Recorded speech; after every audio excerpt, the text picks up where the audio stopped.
Yoga for one earth and one health అని ఒక theme తీసుకొని ఈ వరల్డ్ ఇంటర్నేషనల్ యోగా డే చేస్తున్నాం కదండి. ఏంటి ఆ థీమ్ని మనం ఎలా అర్థం చేసుకోవాలి? అదే చెప్తాను. ఇప్పుడు యోగా హెల్త్ అంటే ఏంటి? ఇప్పుడు ఇందాక నేను అన్నది ఏంటంటే యోగా కానీ ఆయుర్వేదం కానీ ముఖ్య ఉద్దేశం ఒకటే. యోగం అంటే చిత్తవృత్తి నిరోధం అవ్వడం వలన ఏమవుతుంది, సమత్వం వస్తుంది. యోగ సమోచిత అని భగవద్గీతలో కృష్ణ వారు చెప్పారు. అసలు సమత్వం అంటే ఏంటి కదా? ఒక సైంటిస్ట్గా, ఒక ఆయుర్వేదిక్ నిపుణుడిగా, లేకపోతే రిసెర్చర్గా, లేకపోతే అలోపతిక్ డాక్టర్గా కూడా ఏంటి అని అంటే సమదోష, సమగ్నిష్ట, సమధాతు మలక్రియ, ప్రసన్నాత్మ ఇంద్రియమన, స్వాస్థ్య ఇత్యభిధీయతే అని ఆయుర్వేదం చెప్తుంది.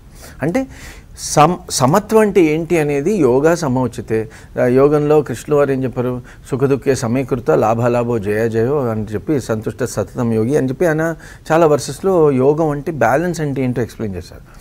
ఆ బ్యాలెన్స్ని మనం ఆ పద్ధతిలో భక్తి జ్ఞాన మార్గంలో కాకుండా, కర్మ మార్గంలో కూడా కాకుండా సైంటిఫిక్ మార్గంలో ఎలా వెళ్ళొచ్చు అనేది ఆయుర్వేదం చెప్తుంది.